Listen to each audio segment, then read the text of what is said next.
Yes, guys, big up everyone that's locked in. Smash the like and subscribe button. 12 hours removed off the last live stream. We're back here again for another live stream because we literally just don't do anything else here. But big up everyone that's locked in. Smash the like and subscribe button as you guys are walking into the stream. If you guys haven't already subscribed to the channel, would be much appreciated. We are literally crawling to 23k. There's no movement. The Erling Haaland news is developing quicker than my fucking channel growth. So if you guys haven't done so already, smash the like and subscribe button. It would be massively appreciated. Big up everyone that's locked in. Big up David as well. Saying I hope you enjoyed the stream last night as well. Fucking lit pay-per-view. Really enjoyed that. I'm really happy with a lot of the results in there. But we'll chat about that later on as well. Big up everyone that's locked in. First off, Josh, what are you telling me, man? How's your weekend been, bro?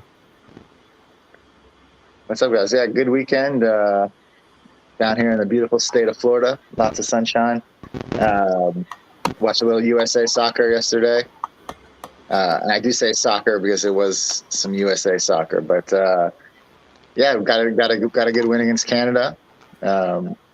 Other than that, just waiting on some Chelsea developments. So good stuff here.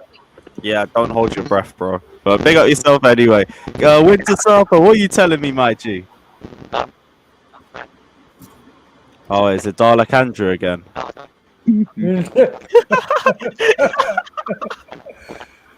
Oh, I can't be bothered. Yeah, bro, I actually can't hear you. Fully can't hear you. Remember when Kane did that gimmick where, like, he had that voice box? Nah, fuck off, man. No way. That's actually hella accurate as well. I'll give you that. Alright, Jesters, what are you telling me, bro? Long weekend. Had to travel this weekend, so missed a couple streams, but it didn't seem like I missed too much other than people arguing around the minutia. But yeah, doing good. USA won. Mexico won, so we don't have to face them until the final. They're on the other side of the bracket, so we're all happy about that. Just ready to get the season kicked off. That's what I'm waiting on. Hear that? I'm waiting for some fucking transfer news as well. Wayne, what are you telling me, man? You still hanging off last night? You good? You know what happened to me last night, but you can't see me. You just can't see me. But, come on, man. Just like transfers at Chelsea Football Club. Damn right. But no, I'm just waiting for this. It's this. Be honest, I'm getting over it now. Haaland, I'm just getting over it. I'm just done with it all. If it happens, it happens. If it don't, it don't. Just sort it out. It's getting long-winded. Just waiting for any development, and we got some developments at least. We are going to talk about in the next few minutes. Yeah, still can't hear you, bro. Sorry, man. Tomo arigato, Mr. Roboto. Bless my G. Scott, what are you telling me, bro? You good? Yeah, I'm decent, right? Having a good week. I had a good weekend. Hi, Josh. I see you in the comment section. If you want to hop on, I'll send you the link. Go on, Scott. No, yeah, had a good weekend. Enjoying my days off that I've got now for a couple of days. Going out tonight, which is good. Yeah, just enjoying myself, enjoying my days off. Jeez, yeah, enjoy that, man. See, something you can do that I can't right now. Thanks, Euros final, but here we are. Jabi, what are you telling me, G? Yo, weekend's just normal. I miss Chelsea playing on the weekend, so I have something to look forward to. But then again, I don't, because they could change my mood. Birthday in 2 days, just gonna be chilling. All right. Oh, happy birthday, my guy. Happy birthday, we don't see you again. Yeah, if we don't see you again, thanks, appreciate it. And yeah, just chill, man. Just want Chelsea to sign somebody, trying to get these sign quality players, not anybody, because we don't want no Drinkwater, no Zappacosta. So I hear that, but we're now starting to hear names of potential plan Bs like and C's if Erling Haaland comes. Oh my god. Yep. Ings has been brought up. What was his name? A guy from Stuttgart. Yes, that's it. Sasa Kalajdzic. He's been seen as an alternative. And to be honest, does look like a decent striker. I would take either as a plan B. It's just, we've said the same thing for months. If he's the marquee signing and he's going to be brought in as our starting striker, then there's a problem.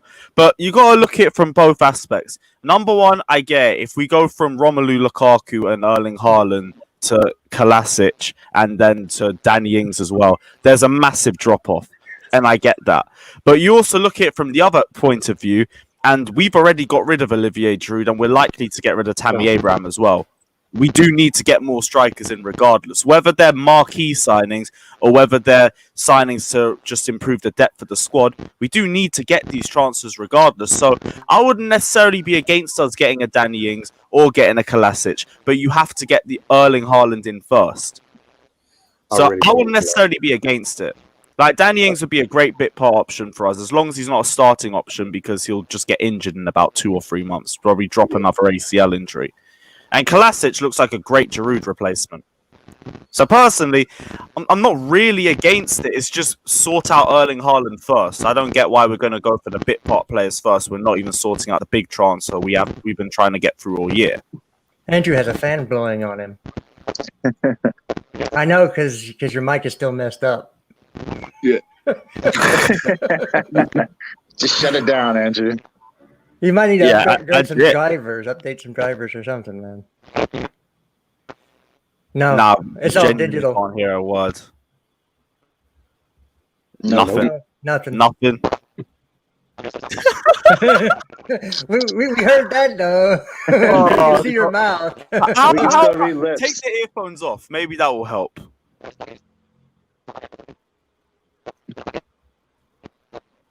No. Nah, nothing. Absolutely nothing. Try throwing it against the wall, see what happens. And off and on again. I'm just trying to lip read. I ain't got a clue what he's saying. But yeah, Ings or Kolasinac. Are you guys that far against it, or would you guys take him as options for depth? Because I think depth options, they're great for us. I think There are it's better options out there. Kalajic, Yeah. I'm not for. Like, in the Bundesliga last year, he was good, but we've already talked about how open the Bundesliga is. And in the Euros, he was bang average for Austria. And last year was his best goal-scoring year. And we saw how well that went the last time we signed someone whose best goal-scoring year was the year before they signed for Chelsea. No, thank you. And then Ings is a good backup option in terms of, like, his goals. But, like, his 9 minutes. knees are made of cheese. His knees are genuinely made of cheese. He worries me because I don't see him doing bits in Europe and nothing. He's not got a good record for England, and he's not really got any European football. I don't think he will do anything. Maybe he might do all right in the English league, but I just can't see him doing anything in Europe and that. So I'm against that. I'd rather just. I don't know what with Chelsea at the moment, because at the moment our options are not like we've got loads. We need to sort something out, and they need to do it soon, because it's just getting too late now in the window. Yeah, I mean, neither one of them do anything for me. Absolutely anything. They don't move the needle one bit for me. I have absolutely zero faith in either one of them. If Chelsea signed them, I would be completely indifferent about either one of them. I mean, as like as a third option, as like maybe, but neither one of them would do anything for me in this transfer window to make me feel better about our striker situation going into the season. Absolutely nothing. No. To be fair, I'd actually be really keen on getting Danny Ings in as depth. I just don't want him as a starter. As a starter, I completely understand, but Tammy Abraham will be leaving because he isn't re-signing a new contract. That dispute's still going on. So for everyone saying just keep Tammy Abraham, the whole point is we can't keep Tammy Abraham because he's not re-signing. So we have to get rid of him.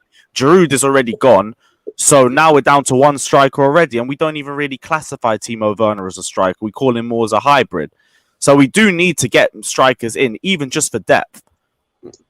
No, Yeah, I mean, There's better options you can go and find. Yeah, I'm seeing Mishi Batshuayi prop in the comment section. I saw that in the build-up to this. We are down horrendous if we're giving this guy another chance. Yeah, I don't think any of these are really a true target.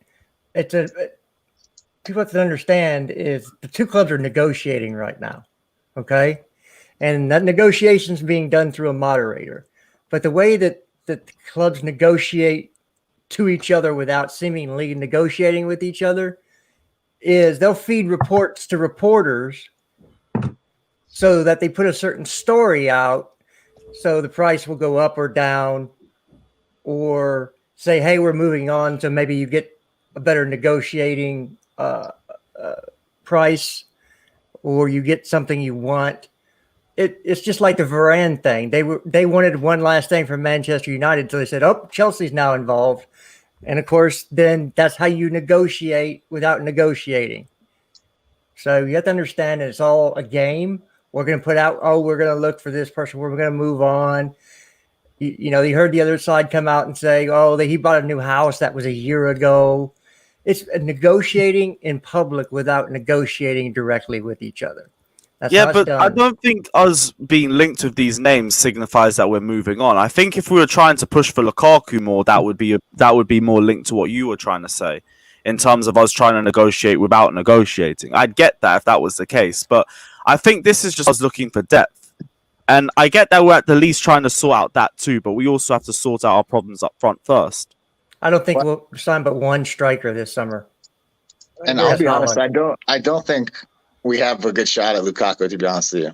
I honestly don't. I don't think he has any interest in leaving Inter. I don't really think Inter really have any interest in selling him. No. I mean, if we put a bleak at this point, I still say if you put a big enough bid, you can test the waters, but it's a bit bleak. It's not. I mean, they could try, but it would be a last ditch effort, and at that point, Inter would be like, "Listen, this is so late in the window. We have no chance to sign another striker at this point." So, he just has made zero waves in wanting to leave. So, I'm still in the camp. If you can't get Erling Haaland, save your money. I'm not buying dead third-tier striker. Like, regardless, we need a striker because we're going to be left with one, technically two. But as we've said, the two we've got are both not strikers, really, not out-and-out strikers. Yeah, but we can't be left with two strikers, neither of which are proper strikers across the whole year. That's dumb.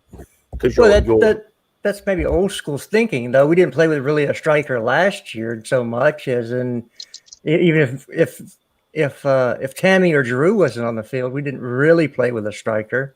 No, but that's my point. Won a Champions League. We'd only have Werner and Havertz. Sorry, we did win a Champions League, but we also scraped top four by the skin of our teeth. Exactly, that's true. And there are games Champions that we League had. is all good because it's a different format.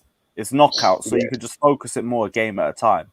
It's over a 38-game season. You need a lot more consistency in there, and we struggle to show it. I mean, albeit there was big Lampard tax involved in that, so you do take that into account as well. But even under Tuchel towards the end, we fell apart too. Big up Artem saying, what's he said? These journalists just writing stories to stay relevant. I don't think anybody has any idea what's going on. Gueye's sale showed nobody knew anything. The Gueye's sale, I think, was kind of hinted by Carefree Youth in the days leading up to it, but no one else really spoke about it either. I do agree with what you're saying about most of them are just writing stories, say the same thing in different words, just to try and keep articles flowing. But same way, I do think that there's some developments happening behind the scenes, and also some of the stuff that we found out a few days ago about how FIFA is capping the agent fees for next season, which is half the reason why I think Mino Raiola is going to be suing this transfer a lot more. I'm going to get into that as well now, just after Dinishan's super chat, saying either Haaland or Lukaku, no Lewandowski or Ings. As a number one starting striker, I agree with you. Even though, to be honest, Lewandowski would still be a great coup for Chelsea. Yeah, Lewandowski walks into our team. But Ings is still a great option for us for depth. I don't care what anyone says; he's a good depth option for us. Yeah, see, I just don't want to throw content with playing that bench option. But then on top of that, like for the reported news that you were talking about, like how they're just literally just flooding the internet with just articles. This is going to be the fourth biggest transfer in history.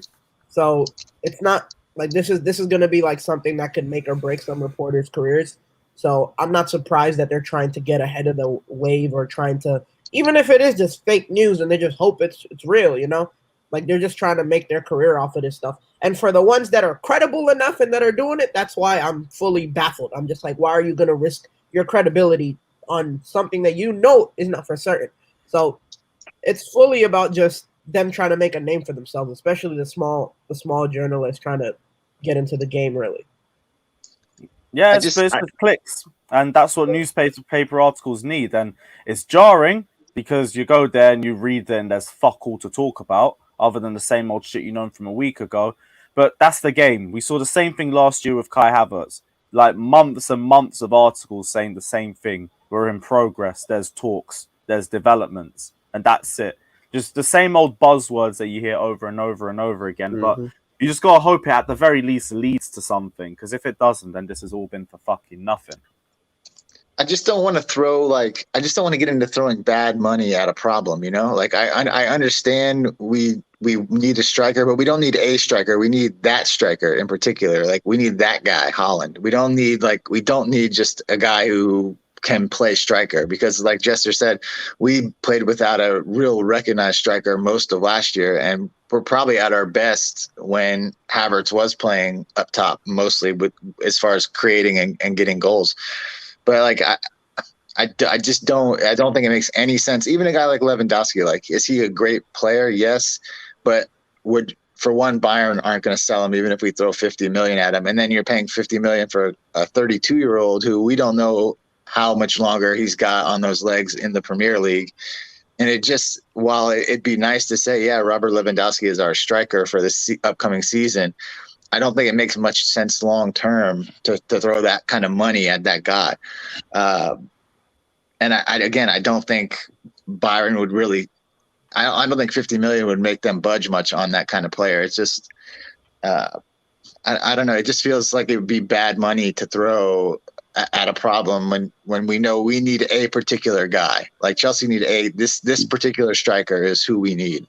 And I don't know. I don't think it makes any sense. It depends, you know, the formation too. You saw some of the formations we tooled with on Saturday. I was speaking with Jester over the week. The number I heard was that we would be in the 50 million range is what we would offer, but I don't see that being. I don't see that being. Lewandowski's a baller. I won't even chat shit like that. But 50 million when about 2 or 3 years he's going to be on the decline. Yeah, I'm not really too sure about that. That would reek of desperation, but it would still be a good short term move for us. Oh yeah, it'd be like you have to hear from both sides. What? It'd be like Cavani for Man United. Be like a Cavani, but I'd expect him to produce better numbers as well. In this right. Well, I'm saying it's Lewandowski's levels ahead of Cavani anyway. I'm just saying it's an aging striker that will get you a stopgap. All right, let's just stop talking about it, because we know they don't have the funds to buy a striker. They're not going to sell him. Like, there's no point. We're wasting. Especially the later we go in the window, the more we tie these teams' hands on being able to buy another striker. Like they're not gonna go all the way to deadline day, sell their best striker, and then not be able to replace him in this late in a window. So and we know who they want to use to replace him. The guy we're trying to get, the number one guy we're trying to get. So I don't. It's not. They're gonna wait until next year, try and see if they can tempt his hand at pulling the old Robert Lewandowski trick. But we'll see what happens at this point. But I mean, I read this weekend that Dortmund have agreed to terms with Malen, but I think we already knew that was in place. So it helps us if they have that deal ready to go, because it does give them a replacement for Haaland for next year. But I don't know, man. I'm not a fan of throwing money at a problem if it's not the actual fix that you're looking for. And the striker market, we know it's so bare. So it's like, even if you got a Lewandowski, say, and he's a stopgap for 2 years, like, well, who are you going to target in 2 years? Like, we know how bare the striker market is right now. Like, there's really 2 names of guys you would spend good money on, and you're not going to go buy Lukaku in 2 years to bring him back to the Premier League. Not at that point. It's not bad. That's why. It's kind of bare, the striker market, Scott. You think there's other big names? Leicester have shown it's not that bad. There's a couple of prospects that's why I was fine with the Lukaku deal, because I know we're not really going to make any money off of it, right? But that time that we're going to have Lukaku, it allows other players to progress. It allows other players to develop. So by the time Lukaku's done, we can get somebody who's entering their prime and, really starting to get rolling. Vlahovic is one. I didn't really know about him, but then after watching the Euros, I'm going to start watching him more next year. But Kasper Dolberg, he's another one. And like we saw with Sweden, Isak is one. Like, there's just a bunch of strikers that are really getting their feet in the waters now. And so after 3-4 years, they'll be able to, have a good resume to make the move on to a bigger, better club. Yeah, what everybody you're talking about is levels below what we're trying to get right now. Of course. But that's the why I whole said point. 3-4 years and give them the option to get to that level. They can get to a Lukaku level. The numbers that Lukaku's doing. But you've just proven the point is that you can go out and get a good enough striker for the system we have and the system we play for that scores goals, but they won't be the name player, so people will turn their nose up at it. Like, do you think Leicester fans give a shit that they're signing players like Patson Daka and willing with Odsonne Edouard and are signing players you've never heard of? No, because they perform. Like, it's the same with other clubs. It's the same with Aston Villa when they're signing guys from Portugal, like Trezeguet. I think he came from Portugal. Correct me if I'm wrong, someone in the comments. No, it's Turkey. Like, Turkey. And they're signing Bertrand Traore, who's come off a disappointing season with Lyon, and he's doing bits in the league. And that's what I'm saying. Like, there are plenty of strikers out there who are fairly cheap as well and would do a job because they score goals. I've mentioned him before, and I know a couple of you, or three of you, are probably going to turn your nose up at this or might agree with me. Daryl DK is available for about 15 million. And he's shown he can score goals in England. He was one of the sole reasons why Barnsley got to the playoffs last season. Him and Valerian Ismail. Without those two, they don't get to the playoffs. The American You've got Odsonne Edouard was mentioned. Well, I think it was 22 million is what Leicester were going to pay, which is pennies in this market. And he's a decent striker. I'm not saying like this isn't like, like top level, but he's still going to score goals. Yeah. And it's a lot cheaper, and therefore the risk reward side of it is if it doesn't work, you're still going to sell him for a decent profit. Yeah. Just because of how cheap it was. And this is my point, is that you don't have to go and sign the name player. And this is why like it's just odd that we just seem to be looking at these big players that like could be good or could not be good, when you can go and sign players who you'll have the same problem with, but they'll be considerably cheaper.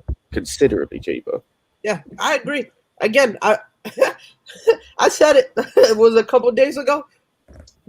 My confidence level every single day is just going. Mine's the same. I don't waver because I know that all the stuff coming out is just stuff.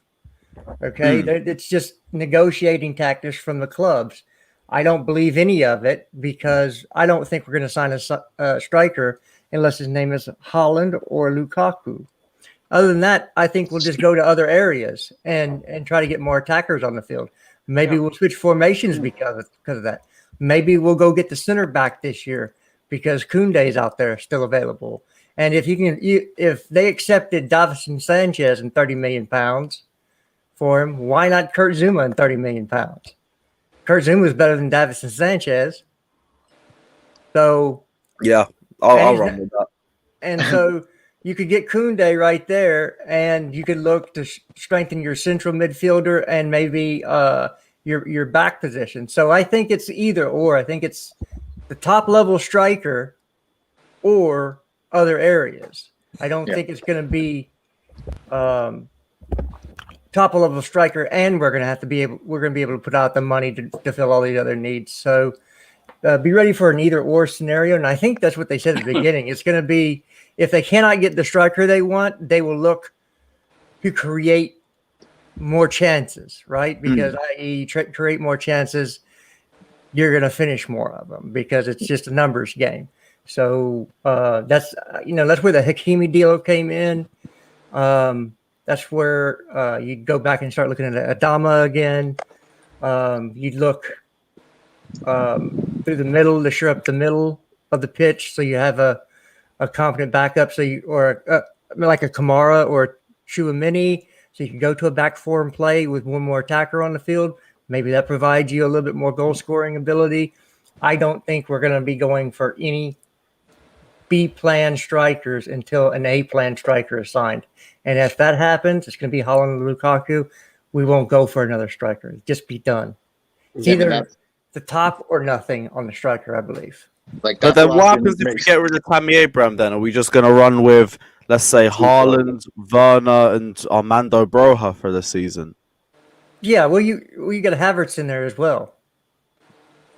Yeah, but won't Kai Havertz be playing with Erling Haaland? Yeah. Yes, but you could rotate them. There's a way you could give one. You could stagger day off. So you could say you've got to play, you got to start the next game, so you're going to take this game off. That's what they'll do.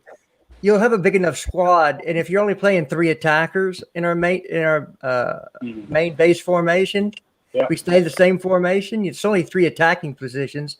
You can stagger those days off when you have to get somebody a rest. If we keep a very strict 3 that we play week in, week out, you're gonna see a lot of our attackers start to leave in the next window. But that's not going to happen. They'll rotate. We're going to be. I know. I agree with you. I'm just saying that if we become so stubborn that it has to be Mount, Haaland, and Havertz, then Cho, Pulisic, they'll look to leave next summer because they're not getting playing time. Well, if you, I know it's preseason, but if you looked at the formation that Tuchel tooled with this weekend in the second half, they played a 4-2-4. And they used 2 strikers and 2 wingers. That is very intriguing to me if you sign a guy like Erling Haaland, because you could play Haaland and Havertz up top with a Mount and a Pulisic in behind them. Now that your pivot becomes a little more important there, because you really don't want 2 kind of guys lacking for pace at that point in that pivot. So ideally you'd have Conte and George. I'm sure he'll try George out there to see how that works, but I didn't get to see, obviously none of us got to see the game. So Jester and I were talking about this weekend. I don't know if it was set up in more of a 4-2-2-2 or if they actually played a 4-2-4, but with those 4 attacking players that they had set up, 2 strikers, 2 wingers, that gives us a lot more freedom and a lot more potential rotation with the roster that we have currently. That is also, that's going to leave a lot of room for our midfield to get absolutely exposed. Yeah, no question. It's a numbers game. Half of the league plays with 3 in the midfield. You pull up in the midfield, you're automatically outnumbered in the most important. Yeah, but it's a 4-2-2-2, which means you have 4 midfielders. I know. No. But in a sense, they're also wingers. So when they go on the attack, they're spreading out wide. Well, in that case, what you would have in a 4-2-2-2, aren't they? Say that again. The attacking midfielders, they're more of a hybrid of a winger and an attacking midfielder. Mount's on the field. Mount's on the field for sure. Mount is going to be very important. But in a sense that when we're in the attack, transitioning into defense, we're going to struggle because there's going to be a numbers game in the midfield, and we're going to lose. We don't have we're outnumbered in the midfield, basically. Well, yes and no. On paper, yes, but it depends how the tactics you set forth will work. Mount will be, if you high press somebody, if you're on a press, then you close the window a little bit on them controlling the midfield. It's all about how you use the formation and the tactics that you use will dictate. If that press gets broken, you're exposed. Well, you're fully exposed.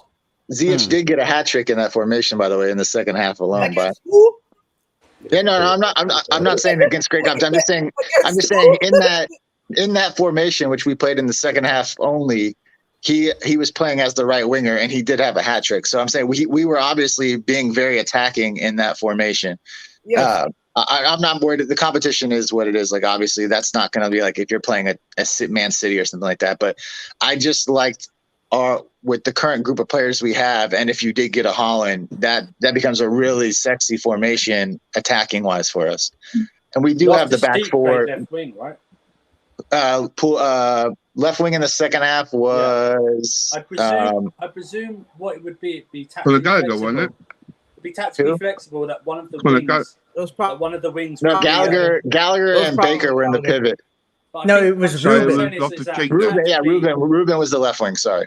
Talking about the game on Saturday because I can get the formation. Hang on. What I'm saying is, I sent them to your. I DM'd you the Instagram on Instagram. It was the actual 2 halves and the formations they ran in each half. Like I'm just pulling out now. So it was a 4-2-2-2 in the second half. It was lots of cheeky attacking. We get the third midfielder in to drop in when we're defending.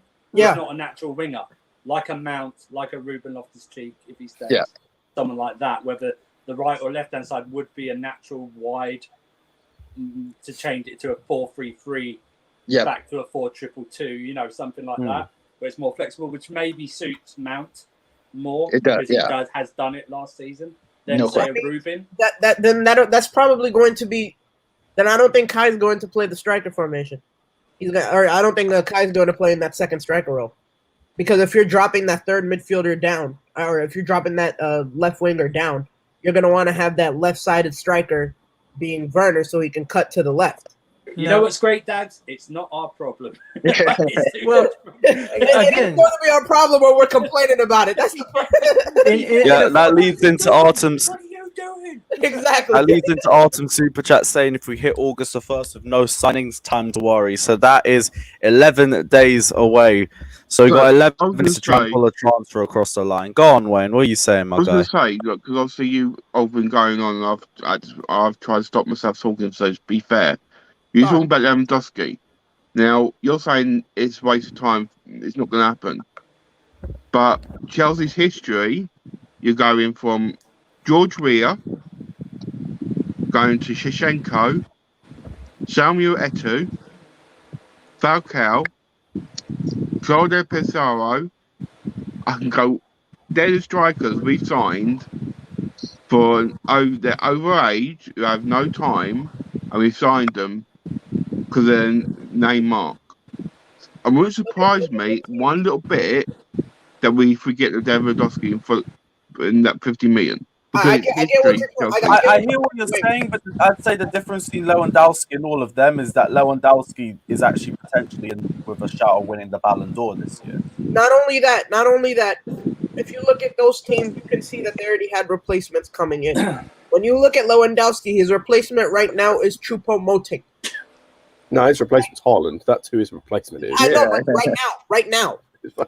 So, again, we've got people talking in chat about tactics and about the different ways we'd use it. It depends on the personnel you put on the field, on which, in a 4-2-2-2, you can have one of the strikers drop as a cam as well and play more of a false nine role. So if Havertz was playing up front and you said you had Ziyech and Pulisic, or Callum and Pulisic on playing the attacking mids, you could drop Havertz as a false nine to play those two attacking mids farther up the pitch. It's just a way of it's not, if you have this formation, you have to play it this way. This person has to play the cam role and drop into the midfield three. It's dependent on the personnel you have on the field and how you want to influence the defense to move. So if you're playing it with a false nine from a striker, then the center back assigned to that striker is more likely to find him and pull himself out of position to open up windows to play balls into. You have to understand it's just not for 4-2-2-2, so this is going to be this person or that person. Yeah. No, you're right, but that also isolates that one striker you're going to have. Because if you drop down your one striker, the other striker is isolated. So if one on one with Haaland, that's great. If it's not that good. Well, even Werner can make runs off of that and pull both center. So he has to be on the left. He doesn't have to be anything. He likes to drift to the left. Really, dog? We've seen him be on the right. Let's not act like we don't know what his best position is. His best position is on that left. If he's not on that left, he's going to stink up the pitch. We know that. It's not a game of if and what. Yes, he has to be on that left side. Werner has to be on that left side. Even in Leipzig, he played on that left striker role. Okay, well, occupy that left side. Again, you're talking about checkers, and we're playing chess here. If you started them on the right-hand side and said you're going to drift to the left, the center back marking the right-hand side striker would have to follow him to the left-hand side, which would pull that center back out of position, or they would have to switch off and communicate, which, as we all know, doesn't always happen during the game, which will, again, leave you space. It's not where you start. It's where you end up in the attacking third. You could have him start on the right and drift all the way to the left-hand side. And then who's got him in man-to-man marking? You don't know. Do you switch off? Does that center back follow? You make people think they just can't react to things because they have to think about what they're doing before they go do it. And it gives you that 1 or 2 second delay where there's space and you can play a ball into. It's about moving people around and outthinking your opponent. It's still a chess game on the field, and that's how these coaches look at it. What can I do to disrupt what you're doing? What formation can I utilize in those players in that formation? So yes, he plays better on the left. Doesn't mean you can't play him on the right and have him do certain things off that position. We have to understand that nothing is just. Tuchel is very, very intelligent, and he will use players. He will switch players out in different positions if they think that he can give them an edge to against a defense that's maybe sitting in or wants to be more rigid. So it can be done that way. It's just one of those things. We have to think maybe a little bit more outside the box than what standard positions are. Sorry, Lewis, I've got to shoot. As you know what happened to me last night, I've got the police at the door, so. All right, Wayne. Big up to everyone, guys. You thought we Hey, got to Wayne. sort out my G. Deny, Wayne. Yeah, Wayne. Yeah, that's cool. We didn't even speak about the Mino Raiola stuff. So for all you guys who don't know already, FIFA have announced last September that there is a cap that would limit agents to the selling club to 10% of the transfer fee, which will come into effect in January 22. This will also force agents to become licensed and undergo an exam conducted by FIFA, as well as make public all their transactions, which will allow fans to see how much agents are paid on deals. With this in mind, if Haaland leaves Dortmund next season for the 75 million euros transfer valuation that he'd have, the release clause, he would only stand to make 10% of that, which would equal to 7.5 million euros. Whereas this summer, if he does get the transfer to Chelsea that Raiola wants, he would get 40 million off agent fees. So with that in mind, Mino Raiola is very likely to be trying to push this deal through because he's going to get about 4 or 5 times the amount of money off agent fees that I would even dream of getting from next year onwards. This is his final big payday. So for everyone still worrying, this is very optimistic news for us. This means that at the very least, we know how money hungry this bastard is. And the small positive out of all of this is that we have to pay this guy out 40 million, which I mean is a fuckery in itself, but we want Erling Haaland across the line. This is what we're going to have to do. And because FIFA are now making this the last year that he can try and pull this bullshit on us, he's more likely to try and push this transfer valuation through. So for you guys, what do you think is going to give first? Dortmund's resolve or Raiola's desire to get cash? It's Raiola's desire to get Raiola's desire to get cash. Always. Yeah, and I think Dortmund have been pretty clear on their stance. It's a big offer or nothing. My bad. I'll say this till I'm blue in the face. They have literally fuck all reason to sell him this year. They'll get the exact same money that they could get through other things, through other player sales who are less important to their system, through prize money. They finish top 4, they're guaranteed at least 75 million from prize money. Yeah. That's just from the league. So that's the difference of what they get from us anyway. And that's only if they finish 4th. If they finish higher, they'll get more, obviously. So yeah, they don't give a shit. They have no reason to sell him this year. Absolutely none. I absolutely love Mino Raiola. I'm not even going to cap. I respect this hustle. I respect this hustle. Oh no, I respect it. This is probably his the reason retirement. why I respect it is because we've never had a Raiola client. As Jay-Z said, you can't knock the hustle. Now it's our problem. Yeah. This is probably his retirement deal, guys. He'll probably retire after this deal. But guys, ain't no way he's retiring. If you see the amount of youngsters that he has signed to him, bro, that man is going on until he owns all of world football. On my mom. Wouldn't you guys though? I'd be cheeky with this, and they want like a release clause in the contract. No, I would just say, okay, that's fine. You want your money, right? You want your money, right? 300 million release clause. That's what I say. You want your money. I'm gonna be real. A 300 million release clause still wouldn't make me fully secure. I could see some bastards like PSG pop up out of nowhere. No, they wouldn't do that. Sold him for double. We sell him for double. Yeah. You know what I mean? It's like in 3 or 4 years. It's like it's fine with me. It's just you want a release clause. You can't have a release clause that's close to what you paid for him. Now, how much did Dortmund buy Haaland for? Like not much. Not much. It was no more than 20 mil. 25 mil or something. It was no more than 20, I swear. Yeah. 25 Put up 300, 350, 400, whatever. Let's keep going up. Zero. 40.5 million euros. 40 million euros. No, 20 million euros. Yeah. Salzburg got piped. That's their That's own deep. doing. That's their own doing. That's probably their record selling. Oh no, yeah, it was 18 million. That's actually a good question. Fucking hell, Good Dortmund. Lord. That's such a thing. They should be all over this. The profit that they be making off this guy. Well, That's and brilliant business. they still need to keep the lights on, pay their employees and everything else. And this 150 million or they're around keeps a lot of bills paid, keeps the lights on for a while, lets them rebuild the de-aging squad. Mino will be happy because he gets his last big payday before the 10% rule kicks in. You should be excited still. Yeah. I know everybody's tired. It's like Haaland fatigue at this point. I refuse.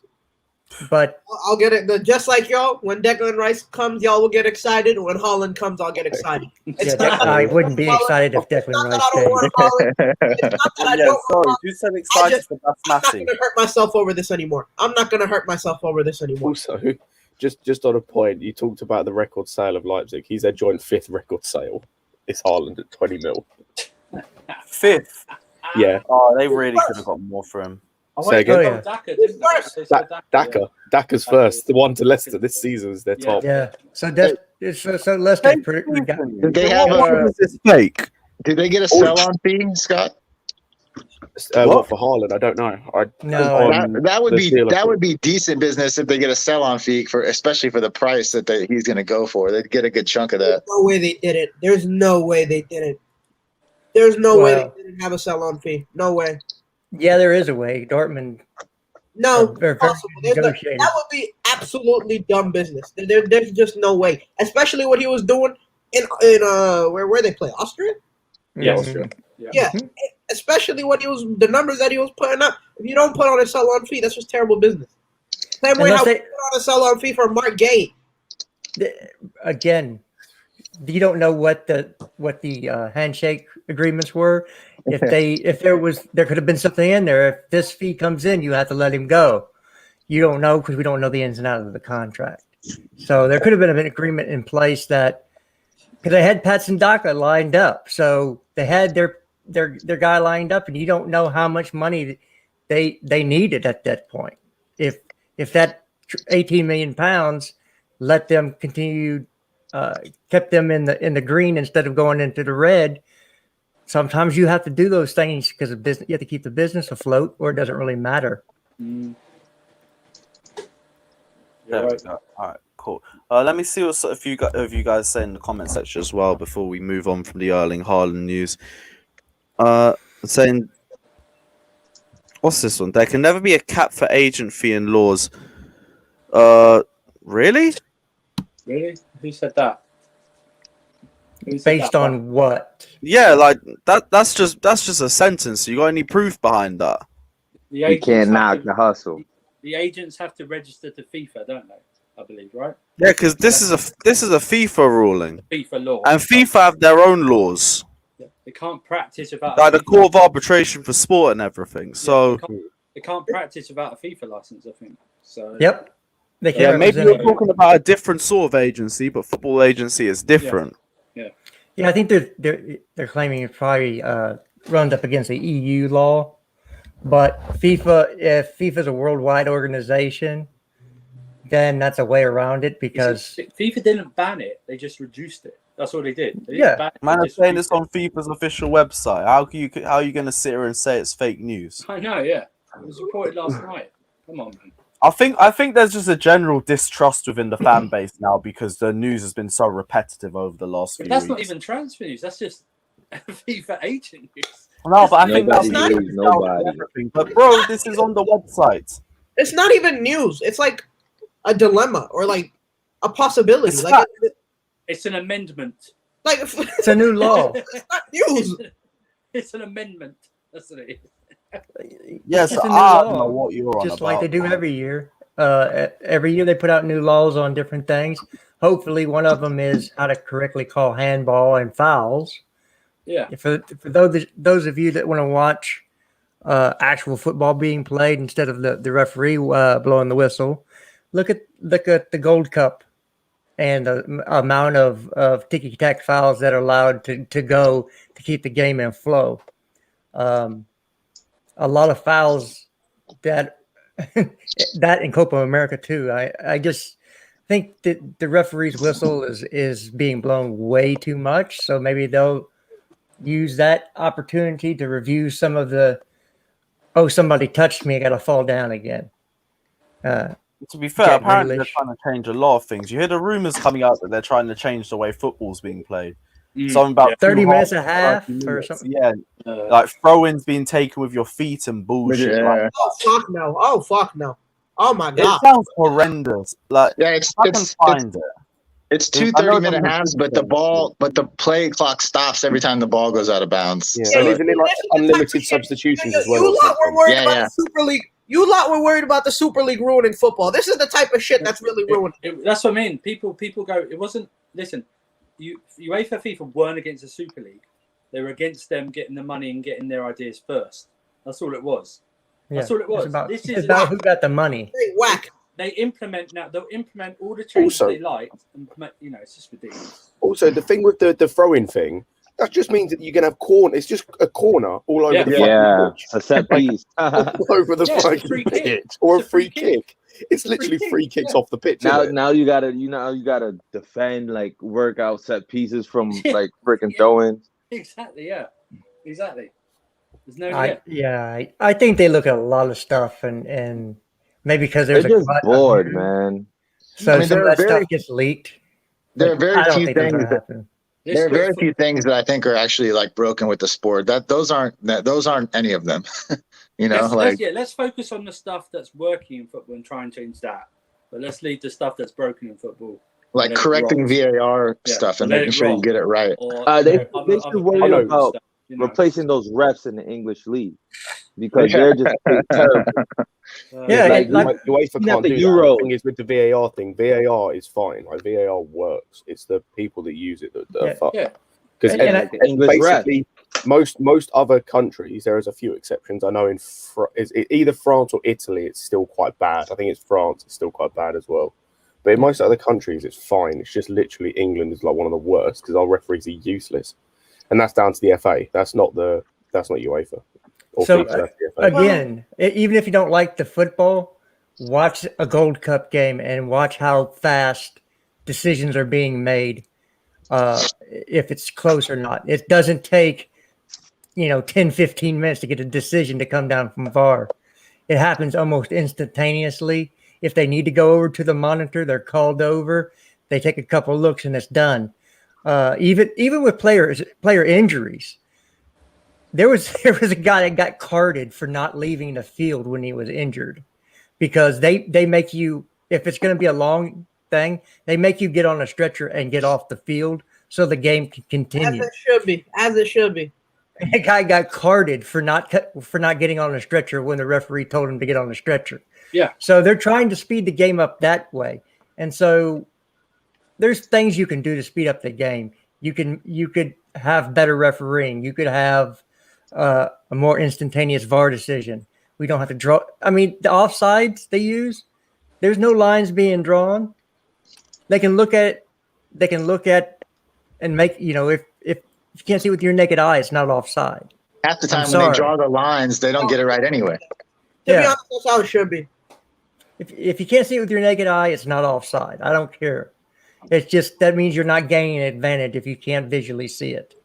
So there's ways to get the game flowing and moving, because you don't want the game to draw out as much, because the fans get bored or they get upset or they can't celebrate right. So there's things you can do to improve the game without changing the amount of time there's in a half, or doing anything really big like that. There's small things you can work. Bro, the weather is ridiculous here, man. See, Josh and Jester are laughing. It's called air conditioning, man. It was 98 degrees Fahrenheit here this Yeah, I weekend. know, you're Lewis. laughing at us. You're Yo, going I have nuts. a How whole much is that in Josh Celsius? is going nuts. I have a whole AC unit right on my window. That's why I'm all wrapped up, but it's cold as shit in here. I was thinking, like, what's wrong with you, Dag? Nah, it's cold as shit in my room. I'm freezing. You got the AC Fair on. enough, man. For me, that's different. I'm boiling. I'm baking in here, and my window's only open to like 20 degrees, so I'm packed. There's no. I'm sitting. You know, Josh and Jess, they're going, "You wusses! This is winter weather. You don't even know what you're talking about." We have air conditioning. Yeah, both of our states, bastards, man. both of our states get extremely hot. They're different heats. So I've been to Texas a few times. The Texas heat is a very like dry, hot. It's hot, but it's like it feels different. Here in Florida, it'll be 98 degrees, but it'll be like 60, 70% humidity, and you get that muggy, wet, sweaty. Florida heat is something different. No. You Florida- get that in Texas too. Florida So. heat is bad. Yeah. That's why you get the craziest people from Florida. They're all That's right, man. It's right. You can go. You can have a house with air conditioning. If you get something in your car, and you come back 5 minutes later, it look like you've been in a rainstorm because you've been outside for only 5 minutes. It's right. Yep. That's it. No, it's insane. I remember going around a miniature golf course. I got drenched, man. It's ridiculous. Right, we'll move from one positive news to more slightly positive news. Let's talk about Basmati. Let's get into this. Chelsea haven't even attempted to initiate discussions with West Ham yet, reports The Athletic. Thank the Lord. If they do, they could include Tammy Abraham's £40 million valuation fee as part of the deal to try and lower the fee, but they haven't started any discussions with them so far. West Ham's 100 million valuation is seen as way too steep for Chelsea to even consider. And they're now showing much more serious consideration to Aurelien and Tchouaméni. So we finally seem to be moving away from the Declan Rice saga. Our fan over this absolute obsession over him. It was never a saga. What? It was never a saga. Even the players. Tell that to our fans. They sat there milking a West Ham vice captain for the last year. Even the fans that wanted Declan Rice knew that we were not going to touch him for 100 mil, 80 mil, maybe even 60 mil. We weren't going to touch him because it's not worth it. Lewis, I think it's crazy that you're like we haven't even discussed anything with West Ham over him yet. That's Lewis, I think it's crazy. I think it's crazy that you have to be like, finally, Chelsea are moving on to a cheaper, better option. Finally. How dare they? Finally, they're moving on to somebody who's better than Rice and cheaper. It's like the longest window shopping ever. You know what I mean? It's like Again. I'm done. I'm telling you, I'm done. I've had my fun last summer. This summer, I'm sat down. I'm sat down, bro. That's true. That's true. Yeah, I might just find like put all the words in Twitter and just mute them. And have the association. Yeah, exactly. And then be surprised when we sign someone. We had enough. Exactly. From where? Yeah. You know, it's going to be every Chelsea fan when Haaland signs. It's going to be Finally. Yep. Great.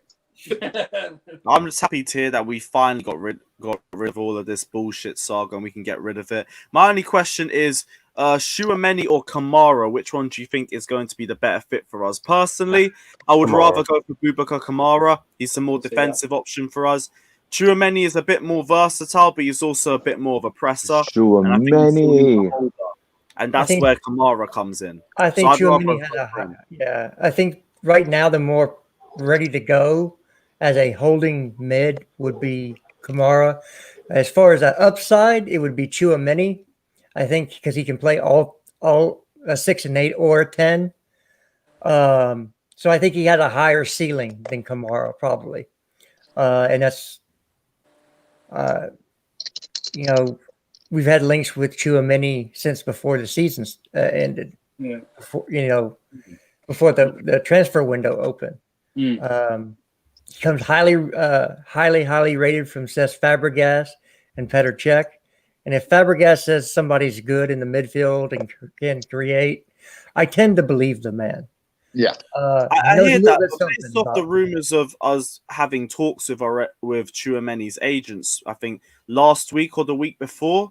No, that's like 3 or 4 weeks ago, wasn't it? 3 or 4 yeah, weeks but the consensus around Tchouaméni at that point was that he kind of preferred to stay at Monaco where he could continue to develop and continue to get more game time. Because if he comes to Chelsea, I still don't see him getting a lot of game time or nowhere near as much as he would get for Monaco over a full season. So I think it's more likely that we would be able to get Boubacar Kamara if we chose to go for him. He's a cheaper option. there hasn't been any rumors that he wants to stay or any questions about the amount of game time that he would have either. So for me, I think he'd be the better option for us. And he's also the more defensive option too. Yeah, definitely. Right now, Kamara has the tools that you'd want in that position. I'm just saying Tchouameni has a higher ceiling, right? Which is why I would take him personally, because I think because he doesn't have to play right away, it's you get that guy in and you let him acclimate and you let him get used to the English football, and then you have a guy who could potentially play 3 positions for you. But on this one, I'll be honest, I'll take either one of them. I wouldn't be upset if we signed either one of them. You know what? Say screw you to West Ham and sign them both. You know what? Yeah, you could. They're both nearly half less than what you're asking for Rice. Yeah. They're up yours. We got this. We got these two. We got these two. They're going to be better than Rice. And we're covered. Take your 100 million elsewhere. And now you've got an unhappy Declan Rice. I mean, I can't lie though. Getting Tchouameni and loaning him back to Monaco for a season wouldn't be the worst of shouts if we went and got Kamara as well. That's fine as well. Okay. You saved yourself with that last one because I was going to be baffled. Well, how about Yeah. Like, what's the point of being coming into the team? I got one better for you, and the comments will erupt on this. How about in the Haaland deal, you do the 130 plus 20 plus Callum, I was waiting, and that allows you to also sign Jude Bellingham, and you loan him back for a year, and they give you a loan fee. Wait, you lost me that. So you're paying a lot of business, Justin. You're paying for Haaland, and it's a kind of a Callum for Bellingham swap. Plus, they get to keep him on loan this year to develop because he wouldn't get the game time. No. And they turn around and give you the loan fee, and they pay for his new salary for a year. Listen, they would reject it immediately. You said Why would they? You said 130, not 150. It has to be 130 plus 20, which is what it's going to be anyway. Yeah. So Haaland, they get the Haaland money, plus they get Callum, and they get to keep Bellingham for another year. And no, he's already sold. It's not terrible business. And it'll be a straight swap deal for Hudson-Odoi and Bellingham. No, it's terrible business on their point of view. Yeah, no, Why? that's terrible on their point of view. Yeah, because they could still stand to develop him and sell him for more. Well, I would say they know we're going to come in for Bellingham in another year or so anyway. Like it creates sort of a. I think Chelsea will. I think Chelsea will go in for him in a year or two. I do. They're doing what they did for Ziyech. They're trying to get a little bit of goodwill with Dortmund on him already. Like they're already trying to plant the seeds that they like him in their heads. They probably won't do it because, like Scott said, they'll want to try to get some crazy fee for him in a couple of years. But I think Chelsea will absolutely go in for Jude Bellingham in the next year or two. No, I don't think it's a year or two. I think it's going to be a couple years. No, I think it'll be a year. Yeah, I think it may be like it depends because if interest starts spiking up, then Chelsea will hop in. But if it's more of like just a straight line of just him just being able to get game time, and there isn't really news from anyone else trying to buy him, I think they'll let him in. I don't see who's going to buy him though, like right now or even in a year's United. time. Like he'd have to have. I see him being the future of their midfield for the next 2 or 3 years before he moves on, because he, like Delaney's late 20s, Chan is not the one. He's past it now. Witzel's late 20s or 30, I think. He's 30s. Yeah. So for me, Bellingham is the future of their central midfield. I'm just saying.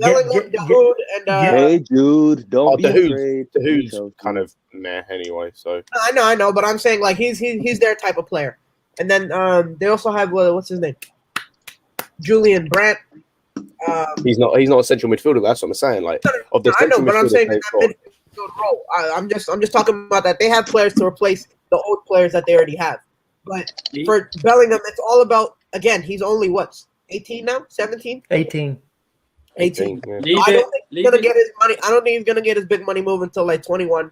Leave it to agent Reece James. You already saw in the Euros, he's playing a big brother role to Bellingham. But I heard we're monitoring him. Leave it there for about 2 years, and then we swoop in. Just leave. Yeah, but Scott, you don't think the English teams will be all over him in another year?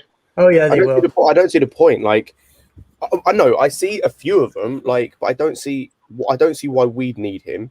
Like, we'll move on Kovacic. Yeah, I would say if we lose Kovacic and George next year, we're gonna have to restock that midfield. Yeah, if we lose them, and we're already talking about players that have played more football than him over the past year. I'm not saying they're better than him, but I'm just saying Bellingham's generational. Yeah, I think it's going to be Liverpool that we're going to have to get into a tussle with. Liverpool don't need him at the minute, and even in a year, won't need him. Give him a year even in a year, we're talking about a year's time or 2 years' time. Who's going to need him in a year or two's time? A lot of teams. Jude Bellingham should do everything. Well, and don't you think he went to Germany with that same sort of mentality that Assange had, where it's like, let me go here, play, build my name a bit, and then come back to England at some point in the near future? Like, yeah. And Bellingham could score. He could. Hold on, no one goes to Dortmund to stay. No one goes to Dortmund. For Swansea, look. No one goes to Dortmund to stay. They go there. Yeah, no, I agree. But on that Sancho point, Sancho's in Dortmund for 4 years. That's what I mean.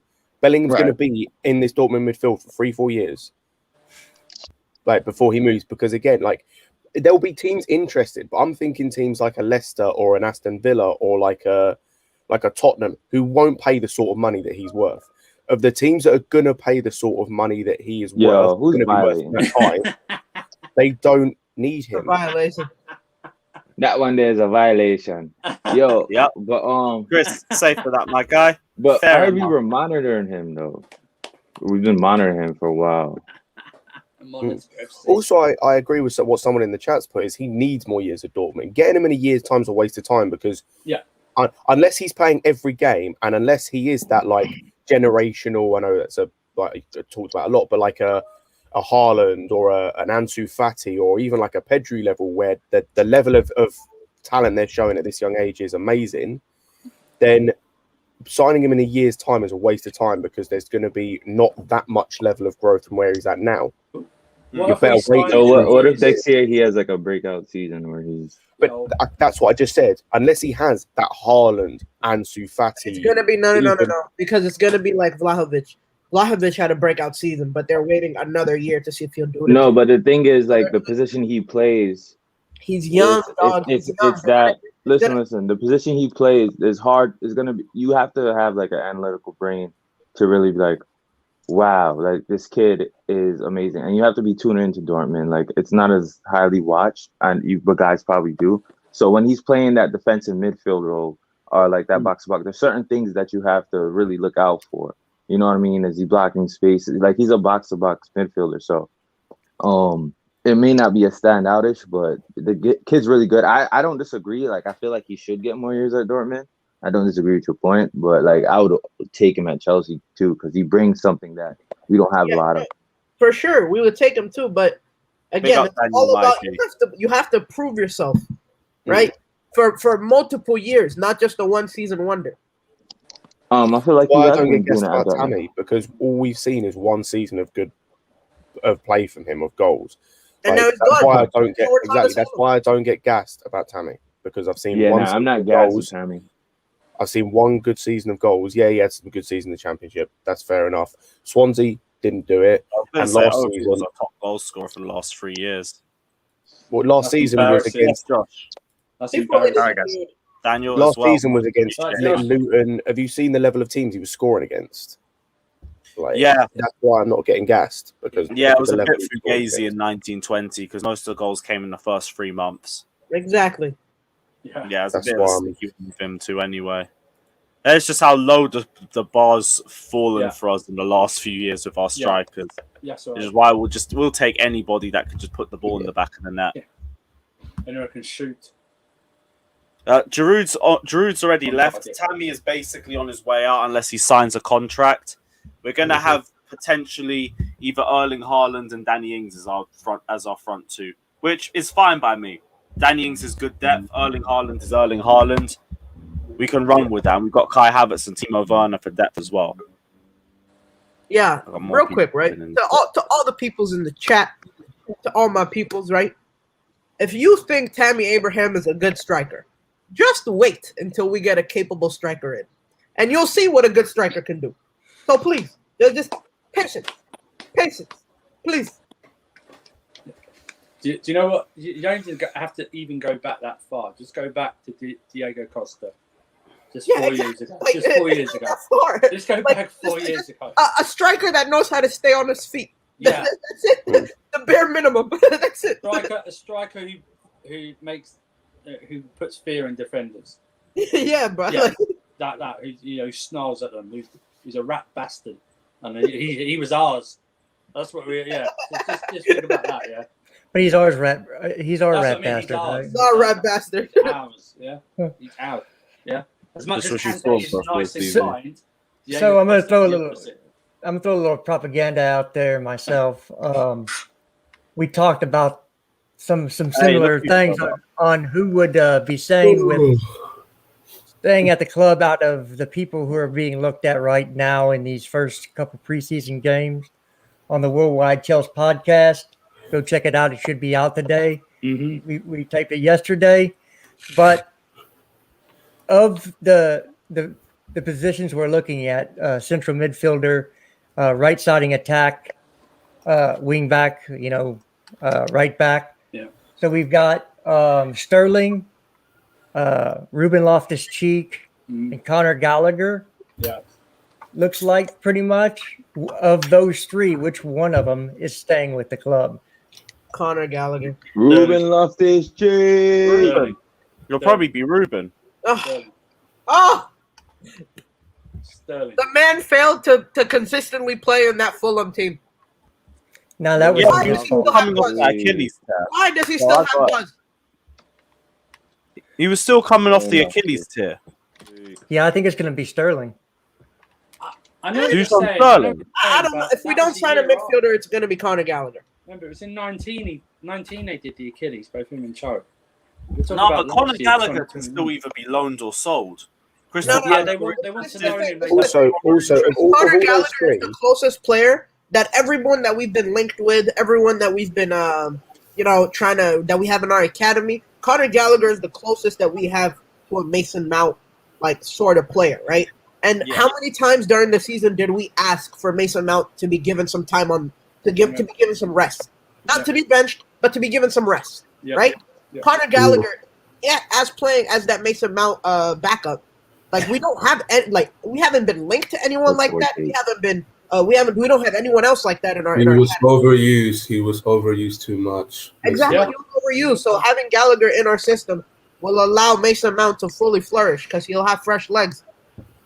Okay, because what I'm saying is, if we're going to bring in three people, and let's say one of them's Haaland, that leaves two positions, right? We're going to bring in, and we need to also make sure that one of those players we either bring in or keep on the team is English for the Champions League. Because if Tammy's going, he's an English player off and an academy player off. So you have to look at that when you're building a team. Do you meet the criteria of every competition you're in? So what I'm saying is I think one of those three players will be on this roster. And Sterling makes the least amount of sense of all three of them. Okay. Then we have to get another right wing back. No. They've already been talking about it. The whole preseason, I'm pretty sure Tuchel's trying to decide between Livramento and Dujon Sterling. Well, I think he's also looking at the midfield as well because, that tells you what you need to sign in the market. Because we know we're going to get a third choice, or actually what you would consider a second choice goalkeeper, because he's going to have to play second choice at some point in the season with Mendy going to AFCON. You're going to have to get three. Well, it depends on FA Cup, but it's only 3 games. Like Kepa is a second choice. What happened to Kepa? We haven't heard any news of a loan deal for him. Yeah, I think he's staying. Trying to sell him. Yeah, I think he's staying as well. Which is surprising, but here we are, I guess. Right. That's a big 9 points that he's going to be responsible for in January when Tottenham, Liverpool, Man City, and Manchester City, and we're going into all of them with Kepa tax. It's not hot.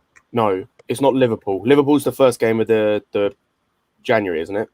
Yeah, I think so. Yeah, it's not. It's not Liverpool. It's Tottenham, City, and Brighton. yeah. But Brighton. At least they Mendy can't, will innit? leave before that, though. Will leave before January. I don't know. It depends No, on. I'm just thinking for preparation and everything. I don't. It depends, to be fair. What are we talking about? AFCON. Because if the whole thing going on in the world is still really bad at the time, then probably just because they'll need to isolate. So then we will miss him for the 3 weeks at least. for the Liverpool game. But then the Liverpool The game 9th they'll of also be January missing. to the 6th of February. Apparently. To be fair, that Liverpool game they'll also be missing Salah and Mane. Yeah. So I'm not really worried about that. One in January. Could do New So we Year's Day. shouldn't be worried about that. No, I'm not worried about Liverpool anyway. I think City's the one. City's look, the one. have you heard that Jordan Henderson's not going to sign a new contract possibly? Yep. And he could be on the market. That's good for them. I think Klopp's system wears players out, and they get mentally taxed as well as physically taxed. And at some point, they're like, "I got to do something else," or it's just too much. It's high intensity, all the time, nonstop. It wears players down, and I think it's the Conte Mourinho thing. They do the same things. The intensity. So just wears people out. I mean, we could have Jordan Henderson as a shout. I would take him over Rice. No. If he's cheaper than Rice, I'd rather that, but I'd still rather go with Kamara. Oh yeah, me too. But I'm saying if I had to choose between Henderson and Rice, I'd take Henderson over Rice. Jordan Henderson is not a DM, and technically he's awful. I don't know what he is, man. I really don't know what he is. There's a reason I should leave off of that. I should leave off of that one sentence. I swear to God, I should leave. Like he works in the system he's playing in because he's athletic, and Klopp's system suits that midfield. I think he's because very of the average. athleticism. I think he's very average. Yeah. When it comes, you saw in the Euros, when it comes to playing a system that doesn't requires you not to run as much, when it's more about technical ability, he's awful. Yeah, but I don't see Rice as a big step up over. He's important Henderson. to Liverpool, though. The only reason why Rice is a step up is because he's a proper DM. Jordan Henderson's not a proper DM. For Liverpool, he doesn't play as DM. He plays the box. So Declan Rice should be compared to Fabinho, not Henderson. Yes. Simply because not skill level, positionally speaking. Yes, Fabinho's gonna come over there and slap you in a minute. No. I know what his point is. It's positionally speaking. If we're talking positionally speaking, yes, Fabinho is the closer comparison, and Fabinho is levels ahead of Rice. Yeah, levels upon levels. I just think Henderson is more like Jorginho than Rice. As in a ball mover, he's not a traditional CDM. But so if you're like Henderson is really good at launching those long balls, but the close passing, that's why they got Thiago in. Yeah, and they haven't integrated him. Yo, Thiago averages a lot of CPGs in the league. Claps for gratitude. That's all he does. Copy.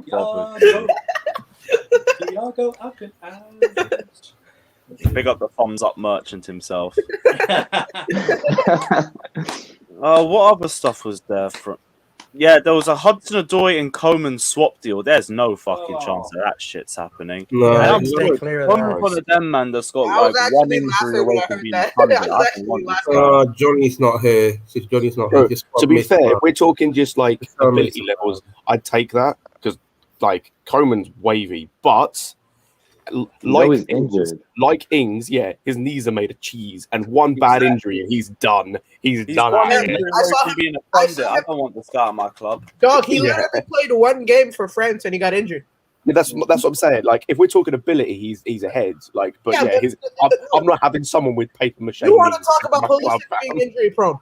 I swear to God, I haven't watched a game where Coman has not gone off the pitch injured. No, the only one worse than him is Dembele. The only one worse than him is Dembele. No, Coman is worse. Dembele could breathe. didn't Dembele have something like 10 minutes on the pitch and get injured? Yeah, he did. Dembele He could for like breathe and break his leg. No, Dembele could genuinely breathe and break his I leg. think Coleman's Now, worth. if What are you they saying? change- He's Mr. Glass? Yeah. Yeah, Yeah, basically. he is, yeah. So the only one I would consider in that would be Something more breakable Gnabry. than glass. If they said Gnabry and Cho, I'd listen. 'Cause They would Yeah. never say that. They But would they never never say say that. But I didn't say they would. I'd say Yeah, if you Of course, if I you would switch Coleman out for Gnabry, we would talk. Yeah, man, No man for- Gnabry's dirty. He has No a. man for Coman. No man for He Coman. always has a shooting boots on, though.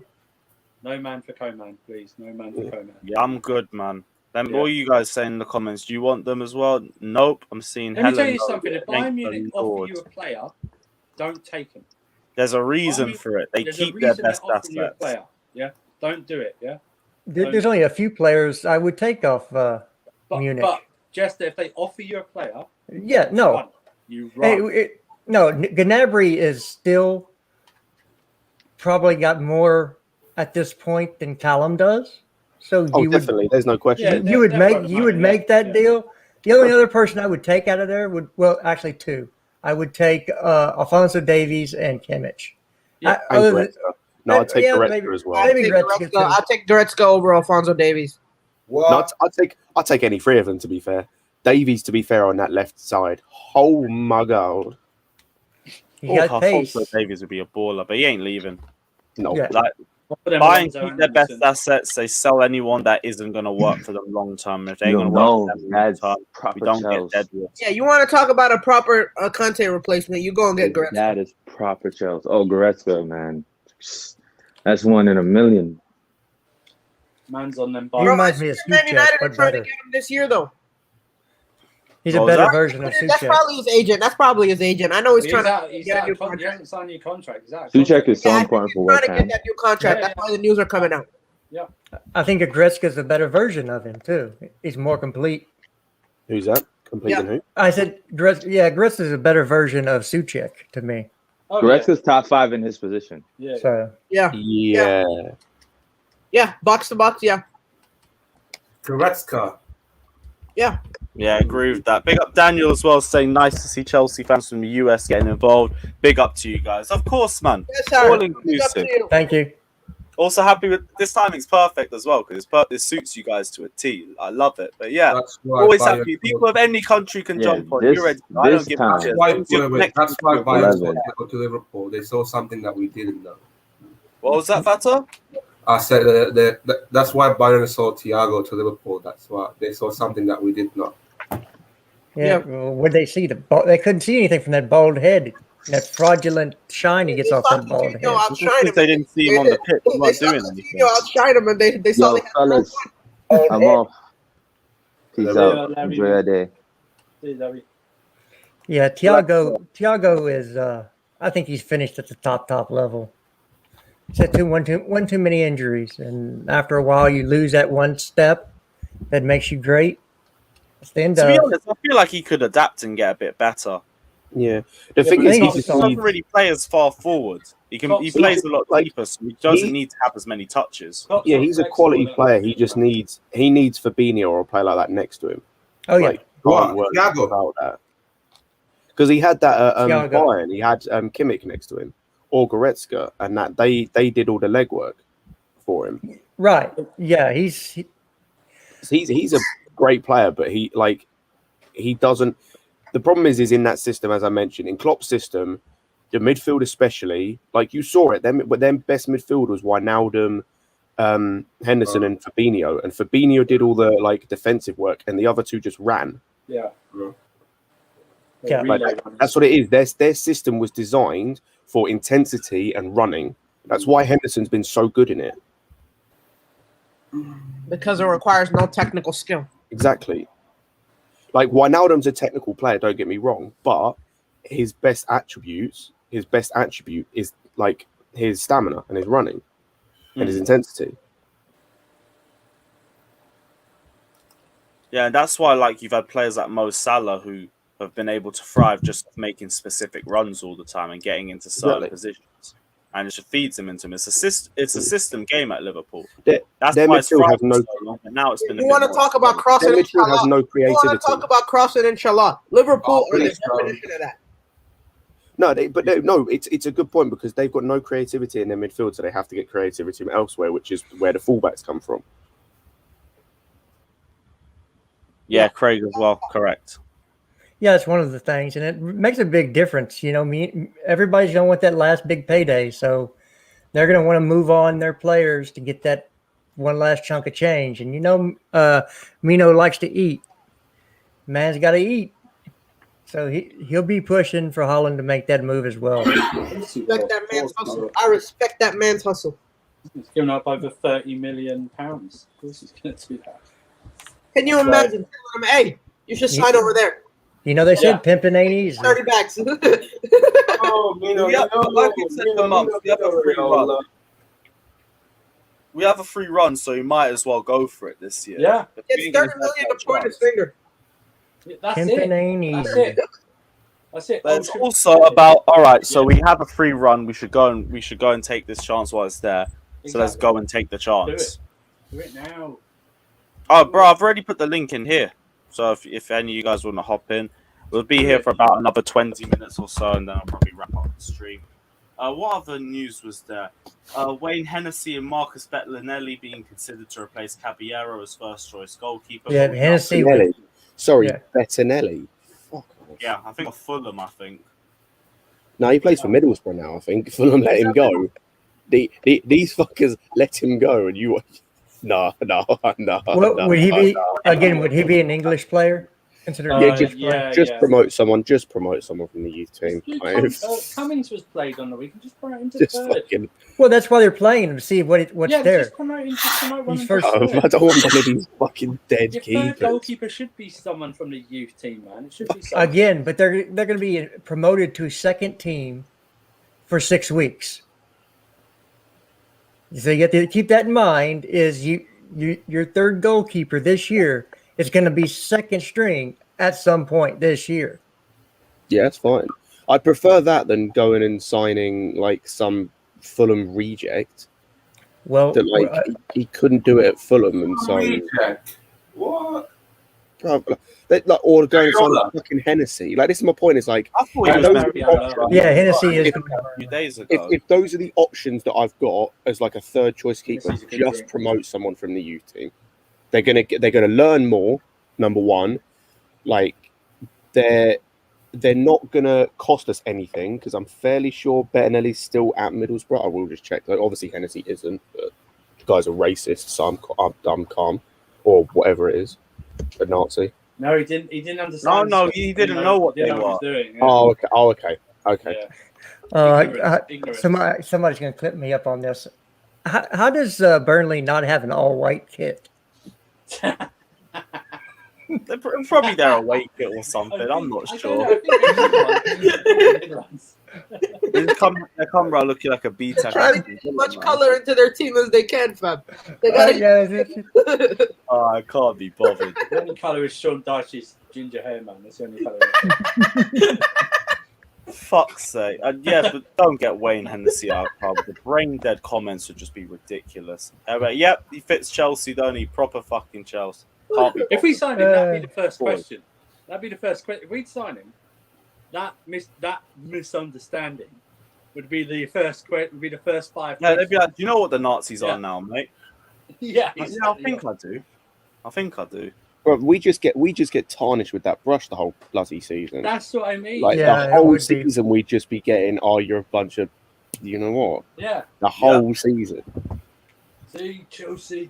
Jamal, no, we don't have Jamal Blackman. Oh yeah, Jamal Blackman. He tries to instruct anyone while he's in goal and try and point out positions. Oh no! You imagine him at free kicks. You know when goalkeepers raise their arm. At free kicks? No, it'd be a free kick. Their wall and shit. No. Oh god, no, I don't want him here. With the little Hitler mustache on, when he's pointing out positions. Yeah, that'll happen. That'll be mean. No. I think this is from Simon Phillips saying Chelsea have rebuked several inquiries for Tammy Abraham from Premier League clubs. the message is that they have no intention of selling unless he replaces first. Then But we fucking knew about the replace him, several fam. inquiries. We already said Leicester, Arsenal, United, Aston Villa, and West Ham have all shown interest in Tammy Abraham. And it makes sense that we aren't selling unless he's replaced first too. Okay, That fits So in you're line. telling me this man Crofty is right? We're let gonna me have to put up with this fraud for another year. let me translate this for you. Let me translate this for you. This means nobody has hit the money mark we're asking for him yet. That's all that means. Yeah. I guarantee if the right amount of money gets on the table, he's gone whether we have a replacement or not. No, I don't think we. I don't unless they're talking like plus 60 million, like above that, then I don't think we're selling them until we sign a replacement. So I said if the right amount of money gets on the table. Yeah, but no one's paying that. No, but I already said that we won't see that until we get closer to deadline day. Yeah, and the thing You is have as well. to build up the bidding war first before you get that sort of money for Tammy Abraham. Do you know what the answer to this is though? Sign a fucking striker then. Who we gonna sign? Danny Ings? No, Haaland's on the way. Haaland and Ings. And then Just sign someone before we lose Tammy Abraham for 50p and a packet of crisps. I want Haaland to show up in a Viking longboat. And just have him show up in London on a Viking longboat. Don't worry, I know the perfect man to be manning that boat as well. There you go. Yeah, put I Christensen want on Haaland there. showing up looking like Thor, wielding Yep. a massive hammer like that, you know. Just not in the last movie with the belly. Yeah, about the belly, yeah. Bring me money. Mino Raiola's gonna be the little fucking goblin next to him. Yeah. Yeah. My precious. No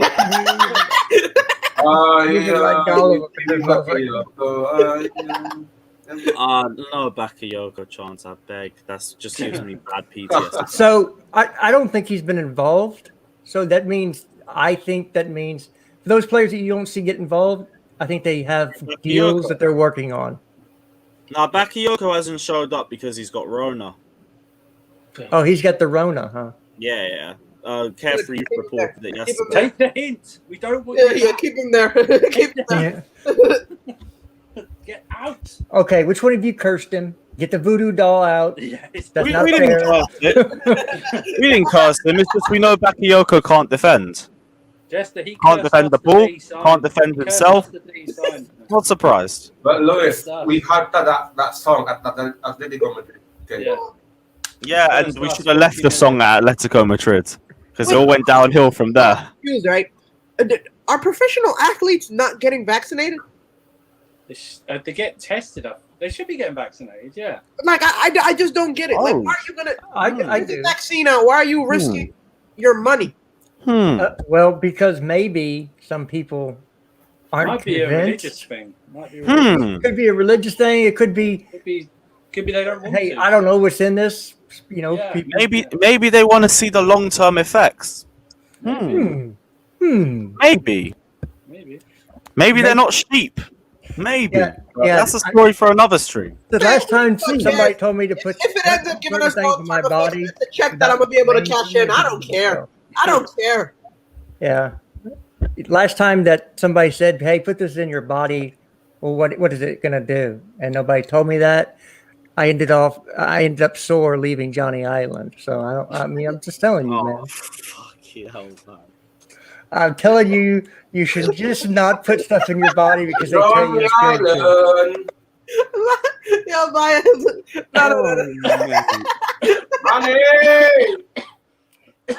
Tell you, don't take.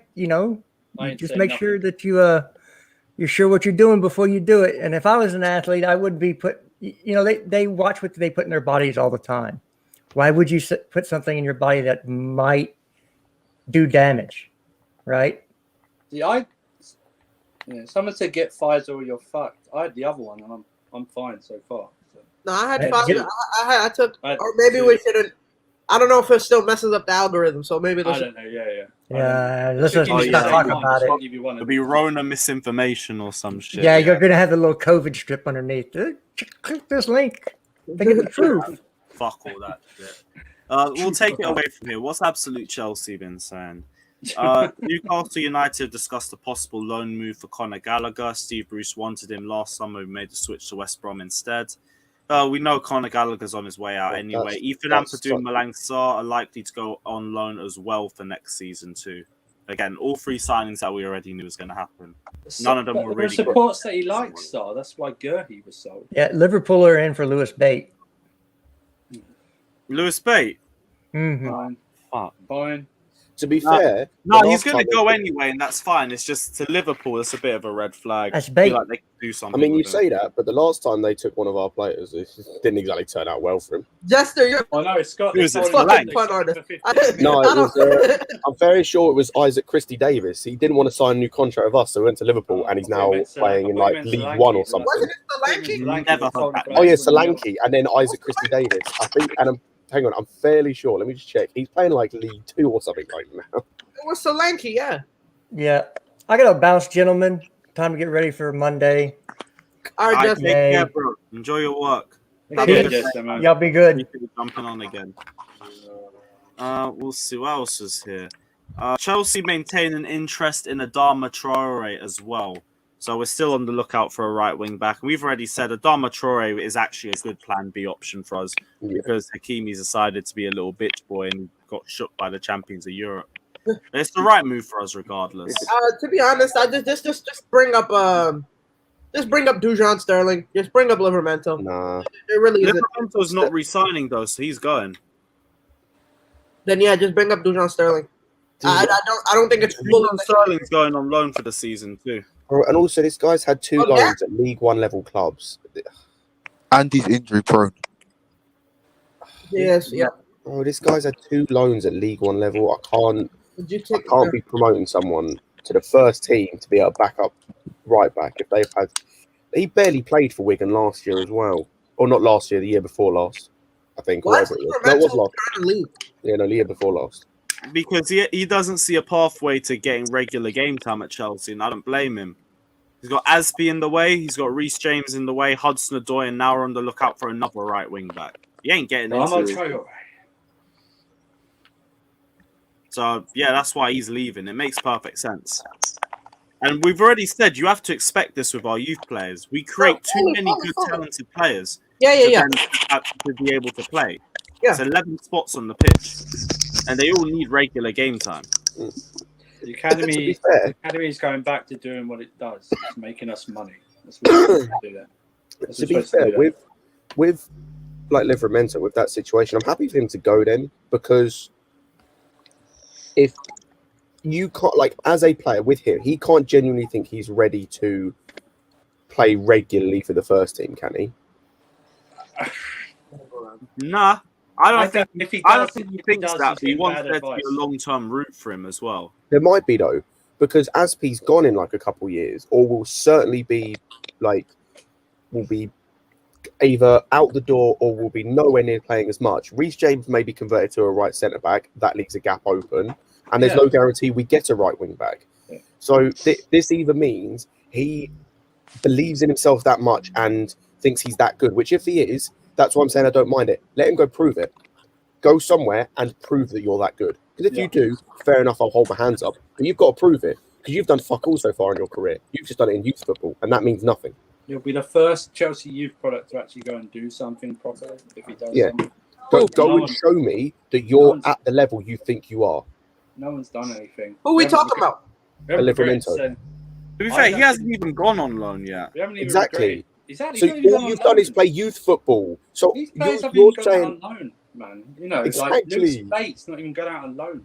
I mean, so that's why, like, you have done. But you're seeing a lot of players do it now. Tomori's leaving, Gay's leaving as well. It is becoming a bit more. But there's a difference. Bit difference with both of those. Guay went to Swansea and was one of their best players, and got to the playoff final, being one of their best players. And who was the other one? Tomori was getting game time, was dropped for no reason, went to Milan, balled out. So those two went and proved themselves. That's why they left. Like, and they saw no pathway. Livramento's done fuck all. Yeah.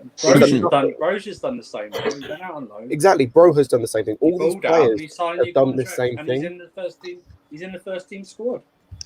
So you know, you shouldn't. I don't know where some of these I don't know who's advising them, but obviously someone's advising them. If they are, if it is that, they're not being advised before. They think of themselves as Billy Big Balls, and at the same time, it's. Let's be honest. It's understandable when you know that because Armando Broja, who was in front of him, he knows that he has a solid. He knows he has a solid position. Scott brought up a great point with Livramento, yeah. Huh? Scott brought up a great point with Livramento, right? Azpilicueta's maybe a year, 2 years. I agree. I agree with that one. Reece James might be a right centre back. It's only really that. I mean, I would sign it, and I'd sign it and go out on loan. Yeah. And then if I come back and there's still nothing, then I go, okay, then you've got to have to. Yeah, I've proved myself. Now I deserve a chance. Now I'm not getting anything. Exactly. But you've done nothing in your career to show you deserve a chance. Playing good in youth football, I've said this so many times, means nothing. Tahith Chong was one of the best players in United's youth team. He's now shit.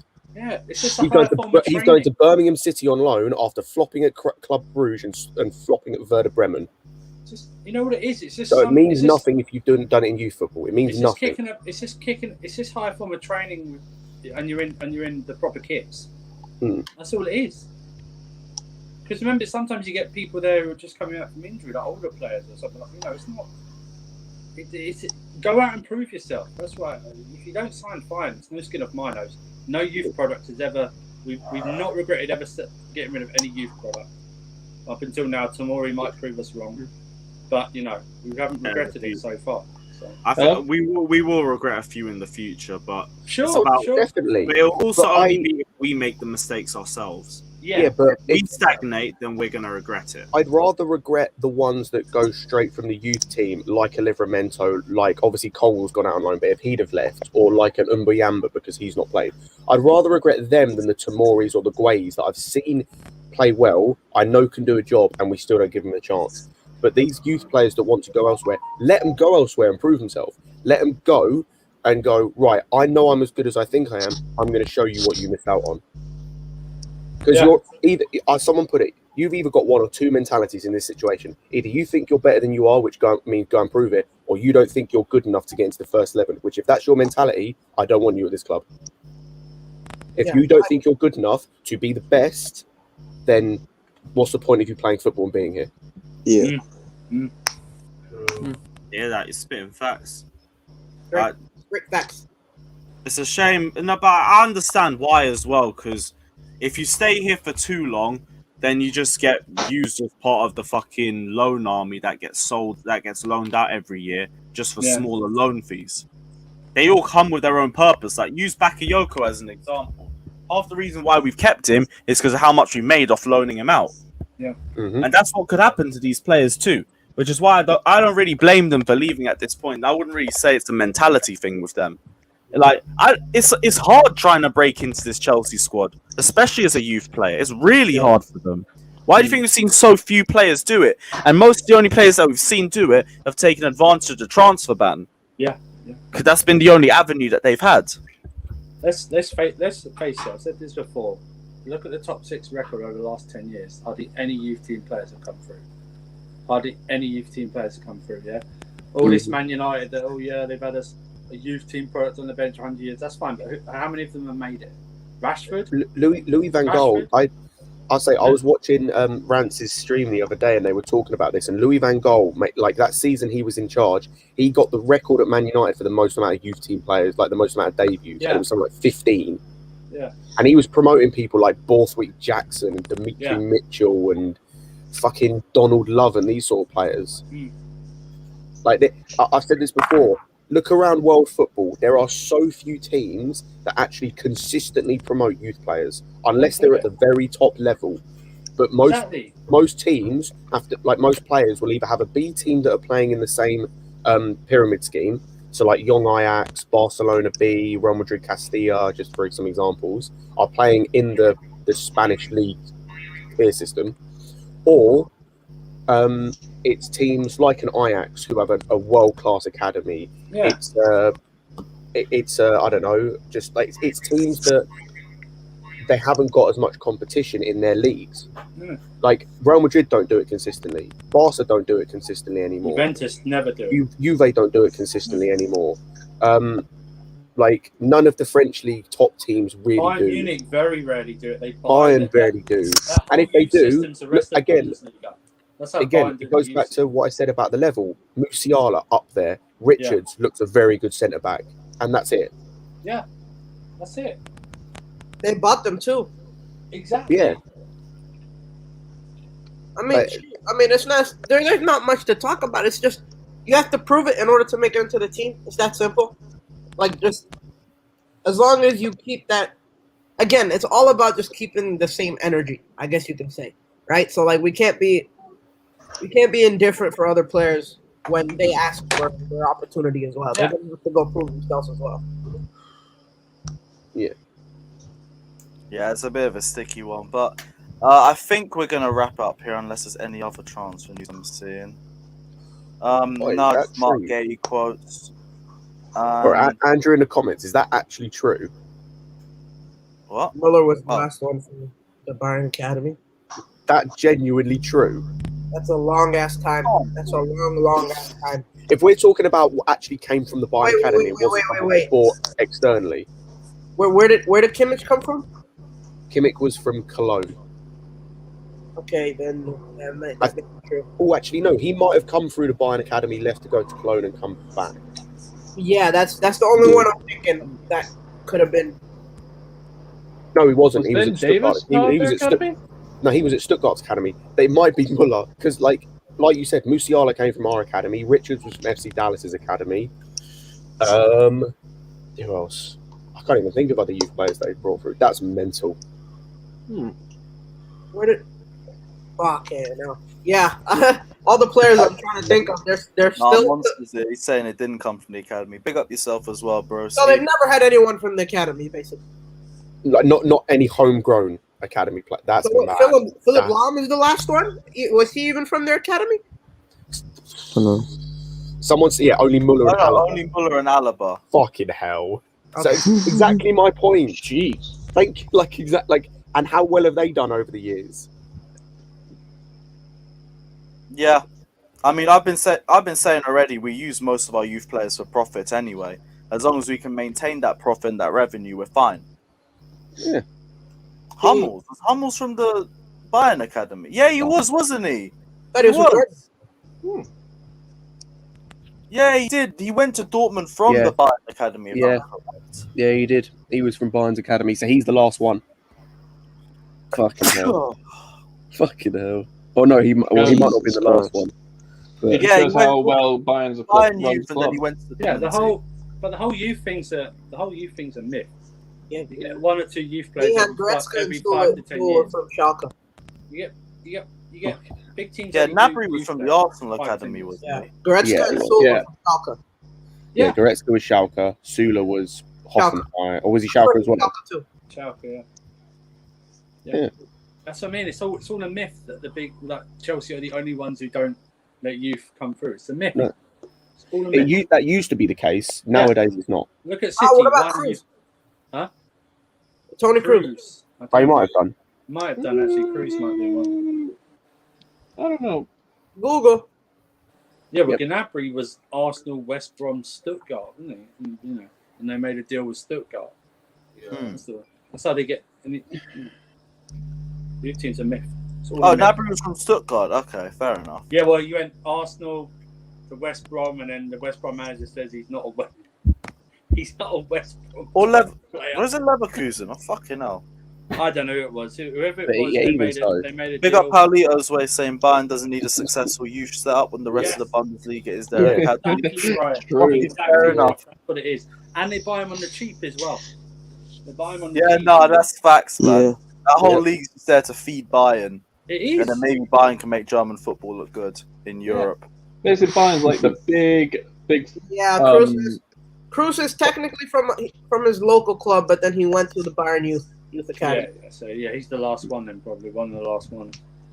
Exactly my point is even because I saw someone mention Barca, you've got Mingueza, Araujo, and that's it. You've got in terms of recently, you've got Mingueza, Araujo. Pedro's not from their academy. He came from Las Palmas. Ansu Fati. Yeah. He came from Las Palmas. Did he really? Yeah, they bought him a year ago and kept him on loan at Las Palmas. Shit.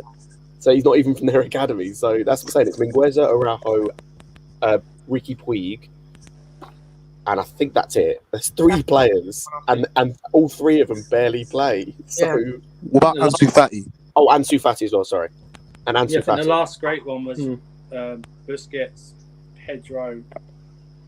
You can't really count PK because they bought him from Man United. Iniesta. Huh? Iniesta. No, that was after. I'm talking about the last great one. It was like Didn't David Villa play for their academy? no, but he went no. I But I was think saying he went to Yeah, I Villa, said Valencia, and then Oh, and Moriba. Someone's put as well, Moriba. But he might be leaving. But yeah, so like this is what I'm saying, like 4 players and one might be leaving and the other 3 barely play Exactly. in that Barca team. Yeah. Right, it's like This proves my point more. It's like youth works. Youth is always good to have, but it's not key. It's not always yeah, it's be not all the and end end game. all. It's not the end game. It's not the end game. Not for big clubs who go and win trophies. It's not. Yeah. It's not the end You've game. got to be that, in quotation marks, generational level. Yeah. PSG do it a decent amount. No, they don't. No, not it is consistently. not. Thomas No, Tuchel's not the best person consistently, at but I'm doing it. talking in the sense of not for their starting team, but for their backup players, they do use their academy. Like I get this year I think it was they had Hilo Kerr. He's not from. He came from Schalke. No, but he went into their academy too, like not directly. No, he was a consistent starter for Schalke and then was bought by PSG. And then they had another one. I forgot his name. He played. They got Xavi Simons, but they got him from Barca. So again, No, not him. They had a right back. I forgot what his name was. They got Kimpembe. I actually don't know where he came from. He might have, but Xavi Simons. Kimpembe, Diallo came from Dortmund. Yeah. A few names in there. Oh, what Dagba was that the one you want about? Dagba. Yeah. Dagba. Yeah, he came from their academy, I think. I'm just gonna say talk about youth players. Obviously, this is gonna go to Chelsea. I would actually give Broja not like a first team chance, but give him a chance in the cup game to see if he can actually put out in a good level for Chelsea. Yeah. Definitely. I know, but like, don't you think a loan spell in England would be better for him?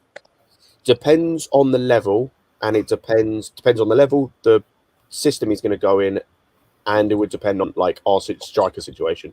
Have to be a similar system to us, but I'd want to see him at a championship side or maybe a Premier League side. But I think it might be too big of a step up for him just yet. Well, like you say, you never know until he tries. Yeah, that's true. That's true. Could be. Yeah, I know. Throw him in a deep end and see if he sinks or swims. But I think long term, like, it would still be better for his development if he had regular game time. That's going to be the same thing for a lot of these youth players. It's like he wants to do the Mason Mount route. Like he went to Vitesse and then he went to Derby, and then obviously Lampard was in their team when he was there, and he's given a chance, obviously because of the transfer ban. But if Broja gets through it without the transfer ban, it'll be a little bit bigger than what Mason Mount did. Yeah. Wait, say that last one again. No, I'm